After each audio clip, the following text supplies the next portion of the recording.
Hello বন্ধুরা, আবার একটা রান্নার ভিডিও নিয়ে চলে আসলাম। দেখো ছানার বড়া দিয়ে আলু দিয়ে নিরামিষ একটা তরকারি করব। দেখো ছানার বড়া এখানে 100 গ্রামের মতন আছে। আর এই দেখো আলু নিয়ে নিয়েছি, মানে টমেটো, কাঁচা লঙ্কা, আদা আর জিরের গুঁড়ো দিয়ে আর কাশ্মীর লঙ্কার গুঁড়ো দিয়ে করবো।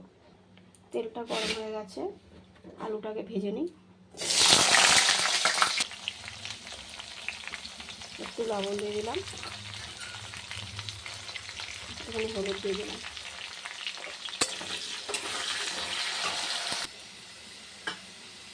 জিরে, তেজপাতা, এলাচ, দারচিনি, লবঙ্গ দিয়ে দিলাম। মশলাটা দিয়ে দিলাম, জিরে টমেটো, কাঁচা লঙ্কা, আদাটা এটা দিয়ে দিলাম, জিরেটা কাশ্মীর লঙ্কা গুঁড়োটা দিয়ে। মশলাটা হয়ে গেছে, ওই যে জিরের গুঁড়ো দিয়ে দিলাম। একটু আগে একটু ভেজে নিলে আদার গন্ধটা আসে না। আদাটা দিয়ে মশলাটা কষিয়ে নিলে আদার গন্ধটা আসে না। কাশ্মীর লঙ্কার গুঁড়ো দিয়ে দিলাম, হলুদ দিয়ে দিলাম,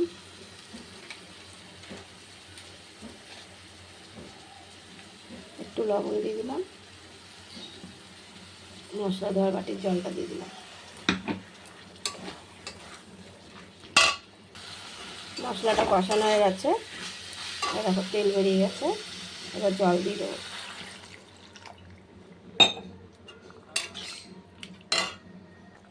একটু ঝোল বেশি দিয়েছি, কারণ ওই বড়াগুলো দিলে না টেনে যাবে ঝোলটা। দেখো আলুটা সিদ্ধ হয়ে গেছে।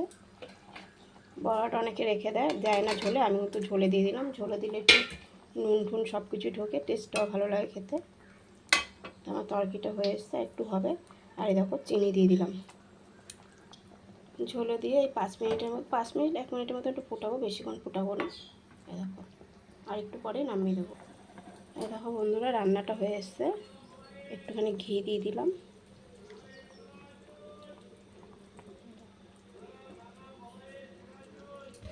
এটা নামিয়ে দেবো।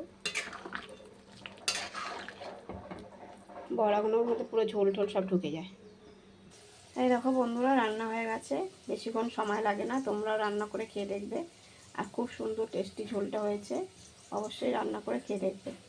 আর বেশিক্ষণ সময় লাগে না। ঝোলে দিলেও এটা কিছু হয় না, অনেকে ঝোলে দেয় না, আমি ঝোলে দিলাম। ঝোলে দিলে এটাতে নুন টুন সব কিছুই ঢোকে, ঝাল মশলা টশলা। তো আমার রান্নার ভিডিওটা কেমন লাগলো অবশ্যই কমেন্ট বক্সে জানাবে।